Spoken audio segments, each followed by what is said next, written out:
오늘은 첫 번째 주일 설교 때 이어서 요한계시록의 말씀을 우리가 대하고 있습니다. 요한계시록 이렇게 말한다면 이 한글말로서 요한계시록은 여러분 아포칼립시스 요한우라고 하는 헬라어의 제목이 있습니다. 아포칼립시스 요한우. 이 아포칼립시스 요한우라고 얘기했었을 때 이 아포칼립시스라는 이 말은 우리가 잘 알고 있는 것처럼 감추어져 있던 것, 또 이렇게 숨겨져 있던 것이 드러나는 것입니다. 감추었던 것, 숨겨져 있던 것이 드러나면서 알려지게 되는 것. 이런 의미가 아포칼립시스라는 이 말 안에 들어져 있습니다. 그러므로 이제 우리가 요한계시록을 아포칼립시스 요한우라고 얘기했었을 때는 바로 요한이 예수 그리스도로부터 받은 계시의 말씀이라는 의미죠. 그래서 이 계시는 드러난다. 감춰져 있던 것이 드러난다. 이러한 의미로 요한계시록이 펼쳐질 것이다 라는 사실을 우리에게 보여준다라고 생각합니다.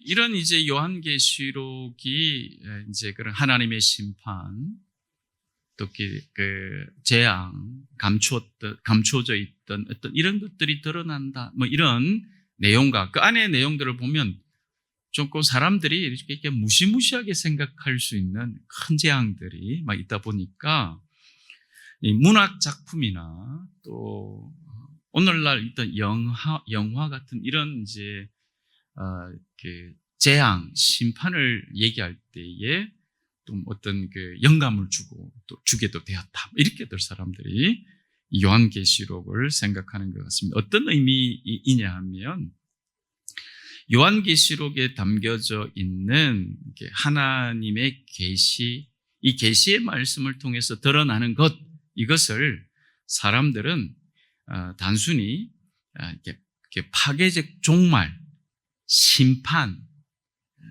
그 다음에 이제 이 지구상에 닥칠 커다란 재앙, 이런 의미로서 아포칼립스라는 영어 단어, 이렇게 이제 등장하면서 문학이나 영화 이런 작품들의 그런 내용들을 다루고 있는 것을 보게 됩니다.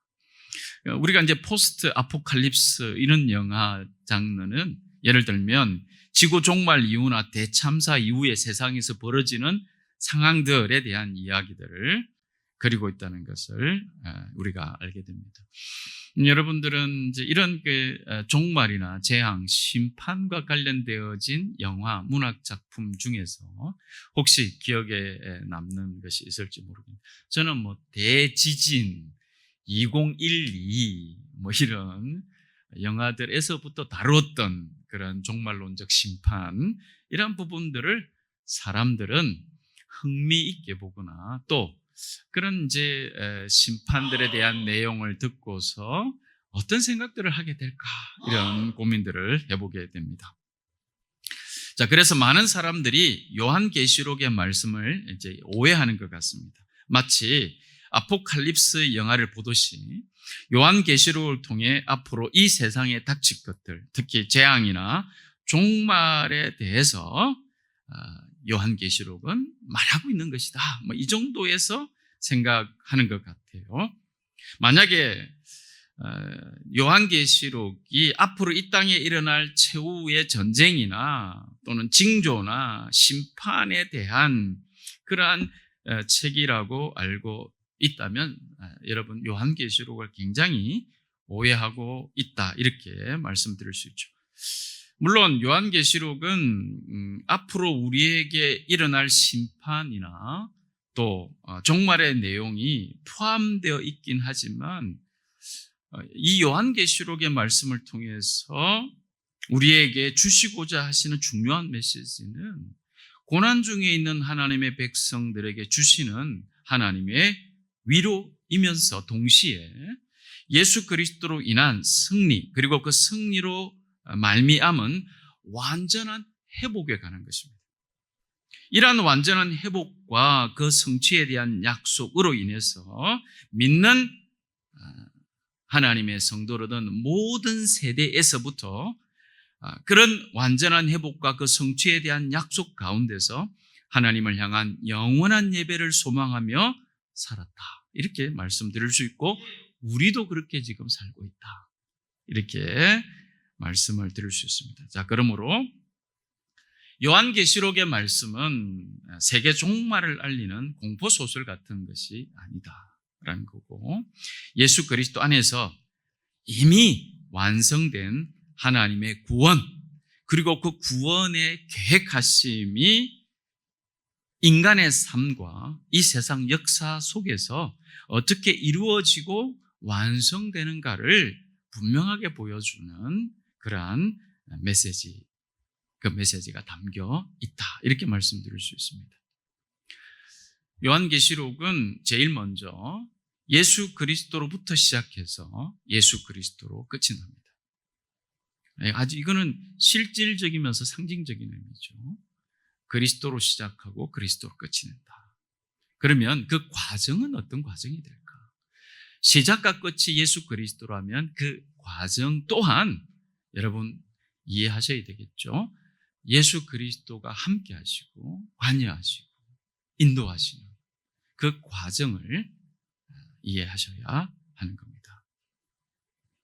그런데 그 시작과 끝의 과정에 여전히 예수가 함께 하심에도 불구하고 등장하는 것이 성도들의 환난과 핍박입니다. 그런데 이것은 예수 그리스도를 믿는다는 것 때문에 일어나는 것이라는 거죠. 오늘 우리가 함께 읽은 말씀은 요한계시록에서 나타나는 하나님의 심판하심으로 인한 이 세상과 이 세상 사람들에게 미칠 내용이 일곱 임, 일곱 나팔, 일곱 대접으로 나타나고 있습니다. 이런 부분들은 이제 어떤 그 상징 또 비유를 통해서 우리들이 알 수 있도록 하신다. 이런 의미로서 인, 나팔, 대접 이렇게 이해하시면 좋겠습니다. 근데 여기서 이제 일곱이라는 단어가 나오는데요. 이 일곱이라는 단어는 앞에도 일곱 교회, 또 일곱 영 이렇게 이어지고 있습니다. 일곱이라는 숫자가 계속 반복해서 등장하고 있는 이 사실은 이 일곱이라는 것이 하나님의 완전한 숫자라는 의미를 담고 있다는 것을 알게 될 겁니다. 예를 들어서 하나님의 천지 창조는 6일 동안 이루어지면서 마지막 안식일인 7일째 완성이 되어지죠. 그 다음에 안식일, 안식년, 희년 이게 다 7로 되어 있습니다. 이런 사건들. 그래서 구약에서도 하나님의 완전하심 그리고 하나님의 능력 이런 부분들이 이 7이라는 숫자와 잘 결합되어서 우리들에게 깨닫게 해주고 있습니다. 그러므로 오늘 요한계시록에서도 여러분 일곱 교회가 일곱 교회만 있는 건 아니죠. 그 다음에 일곱 영, 그 교회들에 있는 일곱 영, 그 다음에 일곱 인, 일곱 나팔, 일곱 대접 이 부분은 무엇과 관련되어 있느냐? 이 7이라는 하나님의 완전하심. 좀 더 이제 요한계시록 앞에 시작하는 시작과 끝 이 부분을 분명하게 이해하도록 하는 하나님의 완전하심이 이 일곱이라는 데 들어가 있다라는 사실을 우리가 기억할 필요가 있습니다.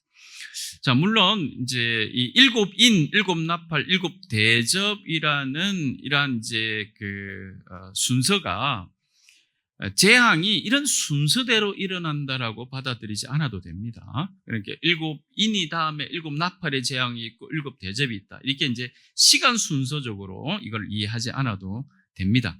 이거는 이제 순서적인 보기보다는 순환적 구조다. 반복이고 순환적 사건이다. 이렇게 받아들이시는 것이 말씀을 이해하는 데 훨씬 더 도움이 될 겁니다. 핵심은 하나님이 하시는 일이라는 데 핵심을 두고서 말씀을 우리로 이렇게 읽도록 또 받아들이도록 한다라는 것을 기억하셔야 합니다. 자, 오늘 본문 말씀에는 이제 두루마리 두루마리가 등장하죠. 자, 요한계시록 5장 1절을 보면 이렇게 기록하고 있습니다. 성경을 보시면서 5장 1절에 보니까 나는 또 그 보좌에 앉아 계신 분이 오른손, 이게 상징이죠. 이 오른손, 그분의 권능, 그분의 능력, 이 오른손이 일곱과 연결이 되어져서 그 누구에게도 없는 유일한 하나님의 그런 힘에 대한 표현, 이렇게 보시면 되겠습니다. 그 오른손에 두루마리 하나를 들고 계신 것을 보았습니다. 오른손에 두루마리가 있다는 거죠. 자, 그 두루마리는 안팎으로 글이 적혀 있고 7인을 찍어 봉하여 놓은 것이었습니다. 이렇게 말씀하고 있습니다. 자, 여기에서 우리가 알 수 있듯이 이 두루마리라는 건 7개의 인으로 봉인되어 있다, 이런 뜻이죠. 우리는 오늘날은 이제 우리가 글을 써서 내용을 남길 수 있는 도구로서 종이가 흔합니다. 그러나 성경에 기록될 당시만 해도 글을 기록하여 전달하거나 남기기 위한 제품은 그렇게 많지 않았죠. 잘 아시는 것처럼 이제 갈대를 재료를 하여 만든 파피루스나 양이나 염소 혹은 송아지 가죽을 주재료로 하여 만든 양피지, 이 두루마리에 글을 기록했습니다. 그러니까 두루마리는 이제 보통 사람들이 이제 글을 써서 전달할 수 있는 그런 가치, 그런 정도는 아니었죠. 좀 비싼 거였어요. 근데 이제 보통 이제 두루마리 이렇게 얘기하면 당시에는 길이도 긴 거는 한 10m까지 갔다 그러더라고요. 두루마리가 10m까지. 그러니까 이런 것을 사용하고 또 특별히 이 두루마리에 인을 칠 수 있다, 이런 부분들은 당시 사람들이 이걸 딱 들었으면 어떤 것을 생각하느냐면, 왕의 문서 아닐까?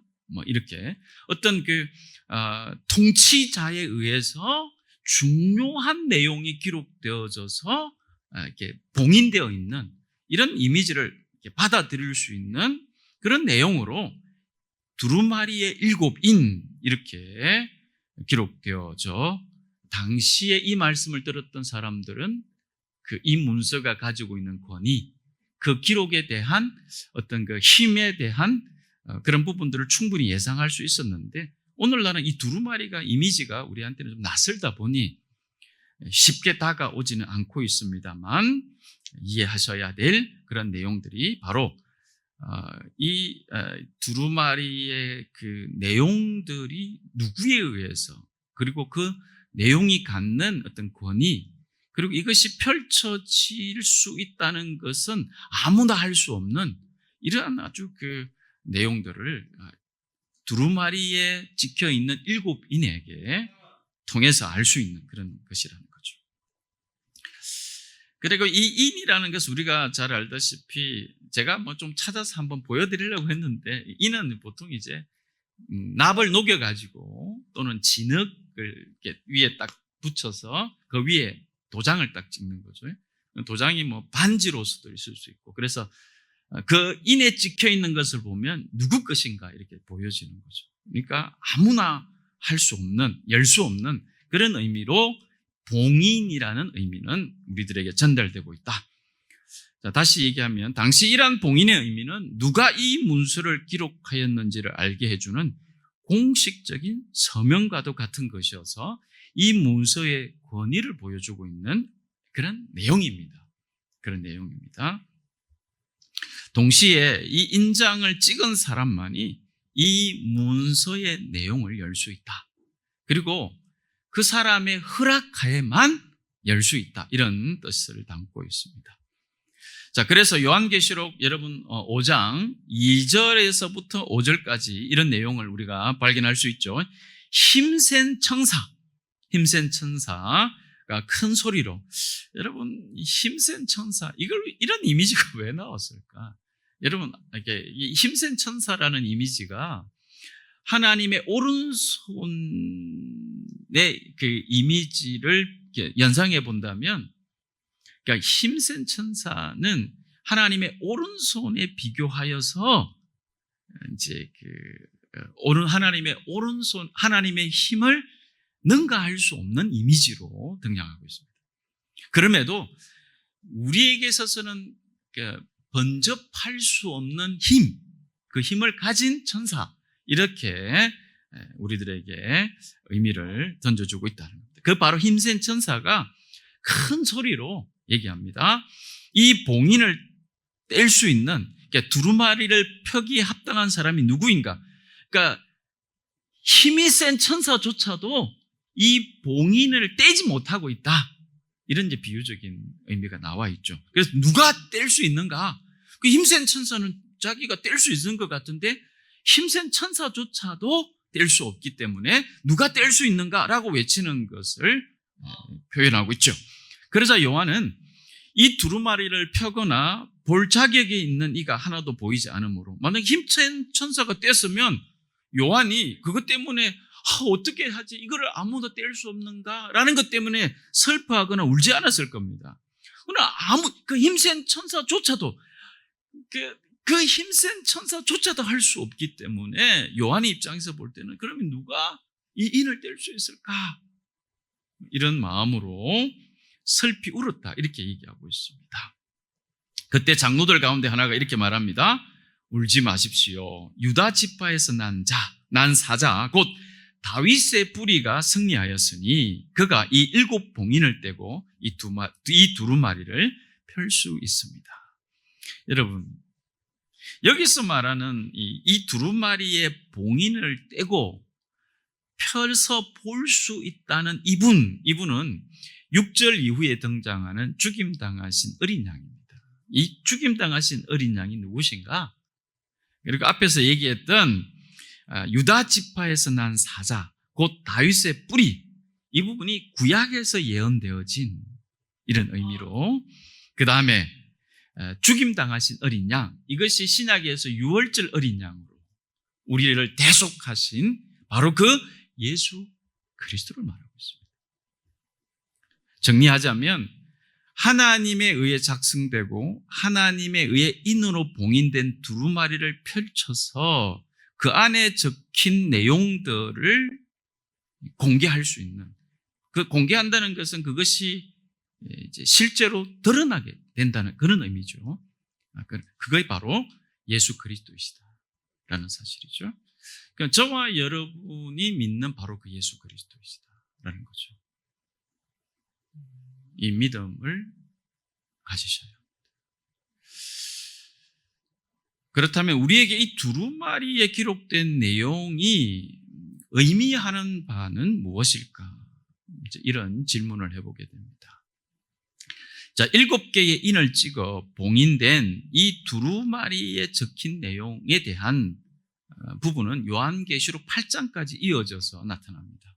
물론 각각의 봉인을 뗄 때에 나타난 그런 환상들에 대해서 해석은 조금씩 학자들마다 교파마다 좀 다르지만, 그러나 이 봉인된 두루마리의 내용을 통해 우리가 알 수 있는 것은 이 내용은 크게, 이 두루마리 내용은 크게 이 세상과 이 세상의 사람들에 관한 것이다 라는 것을 알 수 있습니다.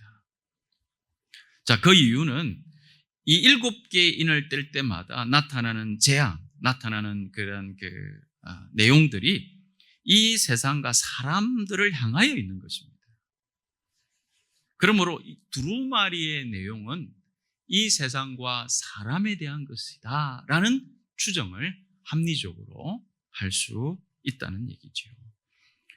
다시 말하면 이 내용이란 곧 이 세상의 시작과 이 세상의 끝에 관한 내용이 두루마리에 기록되어 있다. 그리고 이것이 드러난다, 밝혀진다, 그런 의미겠죠. 그리고 이 세상의 시작과 끝을 누가 이제 주관하시는가? 그분이 바로 이 세상을 통치하시는 분이시다.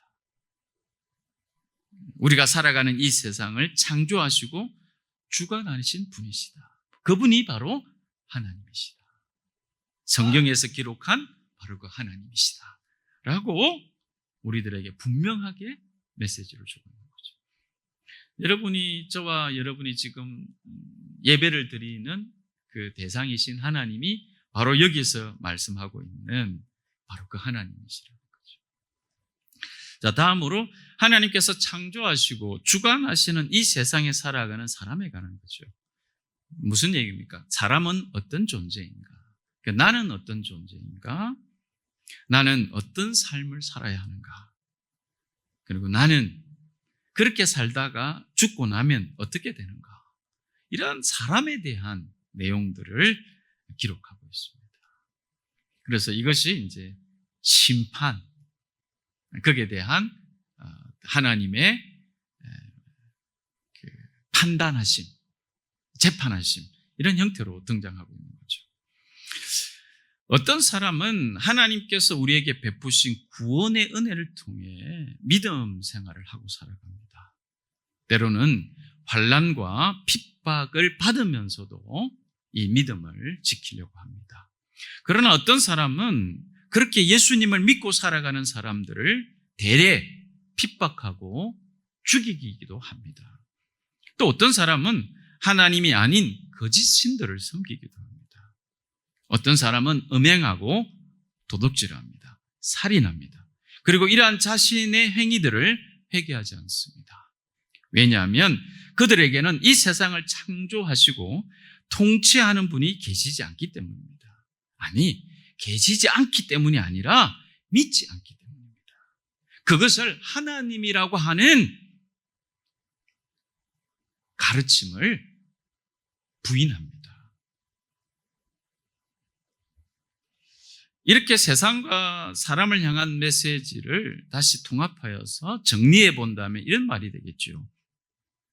이 세상과 우리를 향한 하나님의 궁극적인 구속하심, 구원의 계획, 그리고 심판, 이 심판이 여러분 우주적 심판입니다.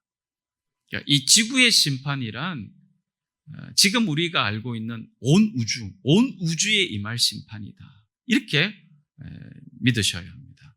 그러한 우주적 심판을 통해 하나님의 정의와 하나님의 정의가 실현되는 것, 하나님의 공의가 실현되는 것, 그리고 하나님이 약속하신 회복이 이루어지는 것, 이것을 우리가 정리해 볼 수 있겠습니다. 조금 더 하나님의 절대적 주권 아래 펼쳐지는 범죄하여 타락한 인류 역사의 심판과 회복을 통한 완성에 대한 말씀이다. 이렇게 이해할 수 있겠습니다. 그렇다면 우리는 이 말씀을 지금 우리에게 어떻게 적용해야 할까요? 지금 우리에게 조금 더 쉽게 말하면, 그래서 나는 어쩌라는 겁니까? 라는 것에 대한 질문에 대한 답입니다.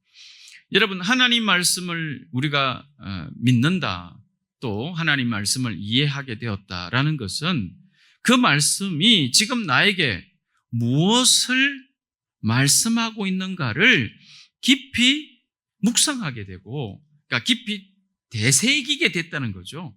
왜냐하면 중요하니까 되새기게 되어지는 그런 것을 하나님 말씀에 두게 되었다는 거예요.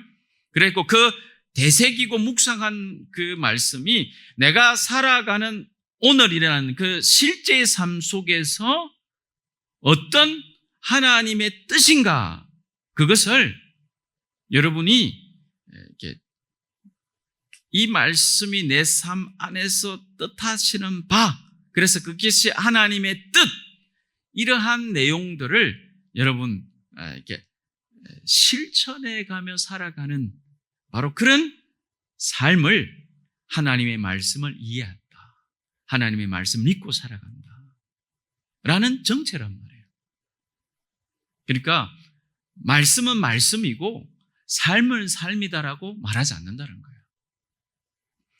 말씀이 내 삶에 영향을 주고 있고, 그래서 내 삶이 다시 말씀을 통해서 방향을 잡고, 그리고 또 이해하게 되고 의미를 분명하게 붙들고 살아가게 되는 삶의 특징을 가지게 되는 것이 바로 말씀을 이해하고 있는 사람, 말씀을 믿고 있는 사람이라는 뜻이라는 거죠. 여러분은 설교를 들을 때에 어떤 생각을 하고 계십니까? 이 설교가 하나님의 말씀으로 들려집니까? 저뿐만 아니라 우리에게. 그래서 설교 전체를 다 기억할 수 없다 하더라도 설교 중에 하나님이 내게 주시는 중요한 말씀, 이 말씀을 내가 붙들고자 합니다 라는 것은 기본적으로 믿는 사람들에게 있어야 합니다. 이것이 하나님의 말씀에 대한 신뢰와 믿음을 가지고 살아가는 사람의 모습이기 때문에 그렇다라는 것입니다. 삶의 변화를 원하십니까? 삶의 변화는 여러분, 이 세상에서 우리가 추구하고 있는 것들이 삶의 변화를 잠시 주는 것 같지만 이 세상에 있는 것들로서의 삶의 변화는 영원하지 않습니다. 여러분, 왜 하나님의 말씀을 그렇게 사모하는 마음을 우리에게 주셨을까요? 말씀을 통한 삶의 변화만이 영원으로 이어지기 때문에 그렇습니다. 그래서 우리에게 사모하는 마음을 주신 거예요. 예배도 그런 변화의 열매지요. 우리가 이렇게 예배를 드리는 것도. 그래서 이 예배가 영원한 사건으로 이어지는 유일한 이 땅에서 허락하신 것 아닙니까? 예배를 통해서 말씀을 듣고 은혜를 경험하는 것은 그걸 통해서 내 삶의 변화는 바로 하나님의 이 영원한 나라에 합당한 삶으로 이어지기 때문에 그렇다는 거예요. 그런 변화를 중요하게 우리가 받아들이게 되었다라는 것입니다. 자, 조금만 더 오늘 말씀을 통해서 저는 이 두루마리의 초점을 조금 더 두면서 말씀을 결론 짓고자 합니다.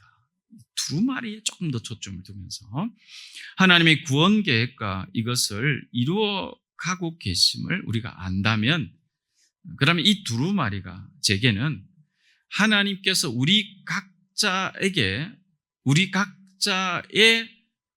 그런 삶의 이야기를 쓰신 것으로서 이 두루마리를 생각해 볼 수 있겠다라고 생각합니다. 다시 말하면 적어도 이 두루마리가 하나님에 의해서 오른손에 붙들려서 그 다음에 7인이 봉해져서 누구나 뗄 수 없지만 어린 양 대신 예수 그리스도에 의해서 봉인을 뗄 수 있게 되었다면 적어도 이 내용은 이 두루마리가 어쩌면 나를 기록한 사건으로서의 한 두루마리, 이렇게 적용해 볼 수도 있겠다. 왜냐하면 내 삶의 여러분 기록들, 내 삶의 내용들을 이 봉해진 인이 떼어지지 않으면 결코 알 수 없는 신비거든요. 여러분, 우리가 이 세상에 온 이유가 뭘까? 내가 살아가야 되는 이유가 뭘까? 여러분, 이 인을 떼어서 하나님의 목적이 담긴 두루마리가 우리들에게 보여지기 전까지는 알 수가 없다는 거예요.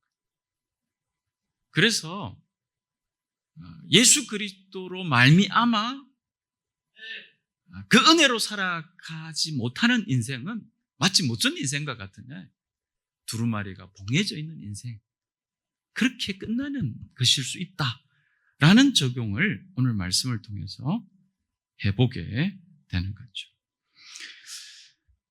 여러분, 요한계시록에서 두루마리를 열 수 있는 유일한 분은 예수 그리스도라고 말씀하셨습니다. 자, 이것은 우리 각자의 삶이 하나님의 손에 들린 두루마리라는 것을 이해한다면 우리 각자의 삶 역시 예수 그리스도만이 떼고 펼쳐 보실 수 있는 분, 그러니 예수 그리스도께서 나의 인생도 열어가시는 분이시다.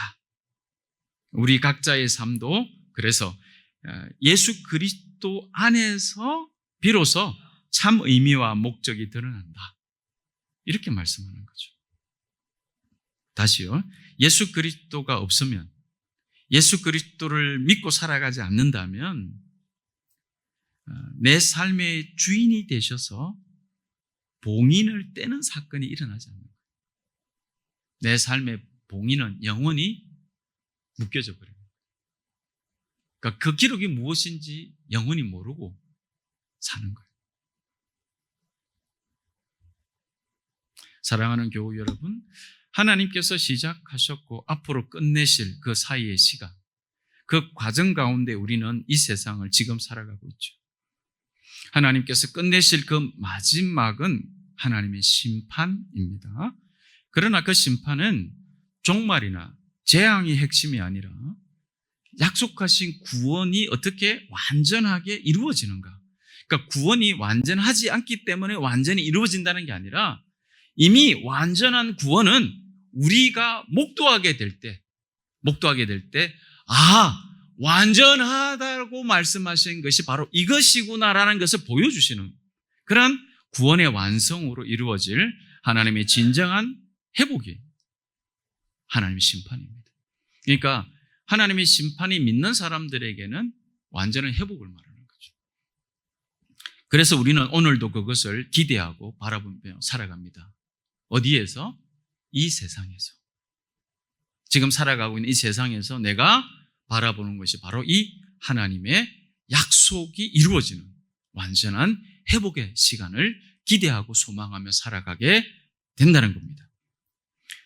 자, 그런데 현재를 살아가는 지금 우리의 삶, 시작과 끝의 과정 가운데 살아가는 저와 여러분들에게 그래서 아픔, 인내, 기다림 이것이 필요하다고 주님이 우리들에게 말씀해 주고 계십니다.